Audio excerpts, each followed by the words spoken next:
এখান থেকে বের হলে আমি জানি না আমার কি হবে, বাট আমরা মরে গেছি জুলাই গণঅভ্যুত্থানে।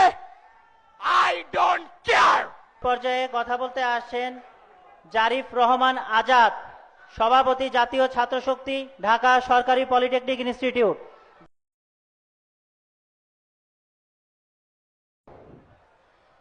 মুক্তির মন্দির সোপানো তলে কত প্রাণ হলো বলিদান, লিখা আছে অস্ত্র জলে।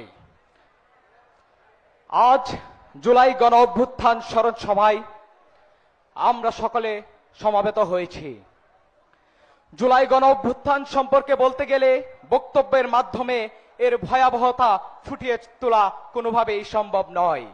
কারণ জুলাই গণ অভ্যুত্থানে একদিকে সশস্ত্র বাহিনী, হাসিনার পুলিশ লীগ, ছাত্রলীগ সাধারণ ছাত্রদের উপর তাদের অস্ত্র দ্বারা গুলি বর্ষণ করছিল, অন্যদিকে আমরা সাধারণ ছাত্ররা সাধারণ ইট পাটকেল ছুড়ছিলাম। পুলিশ লীগের মাথায় ছিল শক্ত দামি হেলমেট, কিন্তু আমাদের সাধারণ ছাত্রদের মাথায় বাঁধা ছিল ফুটপাত থেকে কেনা 20 টাকা দামের আমার দেশের বাংলাদেশের পতাকা।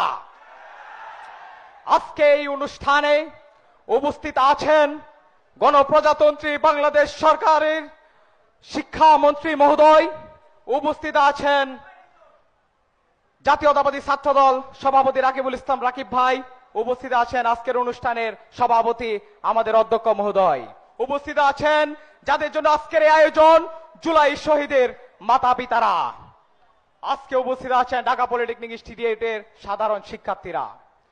আমি আজকে এই দিনে শ্রদ্ধা ভরে স্মরণ করছি জুলাই গণ অভ্যুত্থানে শহীদ হওয়া 6 বছরের শিক্ষার্থী রিয়াগুবকে। আমি স্মরণ করছি পানি লাগবে বলা মুগ্ধকে। আমি স্মরণ করছি বুক পেতে দাঁড়ানো আবু সাইদকে। আমি আজকে স্মরণ করছি ছাত্র দলের পতাকা হাতে নেওয়া ওয়াসিম আকরামকে। আমি স্মরণ করছি জুলাই গণ অভ্যুত্থানে শহীদ হওয়া প্রতিটা শিক্ষার্থীকে, প্রতিটা বাংলাদেশের জনগণকে। আজকে এই মুহূর্তে দাঁড়িয়ে ঢাকা পলিটেকনিক ইনস্টিটিউটের 8000 শিক্ষার্থীর পক্ষ থেকে আমাদের গণপ্রজাতন্ত্রী বাংলাদেশ সরকারের মাননীয় শিক্ষামন্ত্রী মহোদয়ের কাছে দাবি রাখতে চাই, আমাদের ঢাকা পলিটেকনিক ইনস্টিটিউট বাংলাদেশের সবচেয়ে পুরনো পলিটেকনিক ইনস্টিটিউট এবং ঐতিহ্যবাহী পলিটেকনিক ইনস্টিটিউট। আমাদের ঢাকা পলিটেকনিক ইনস্টিটিউটে একটিও বাসের ব্যবস্থা নেই। আমাদের বোনেদের প্রতিনিয়ত হেনস্থার শিকার হতে হচ্ছে। আমাদের প্রতিনিয়ত সকালে 8টার সময়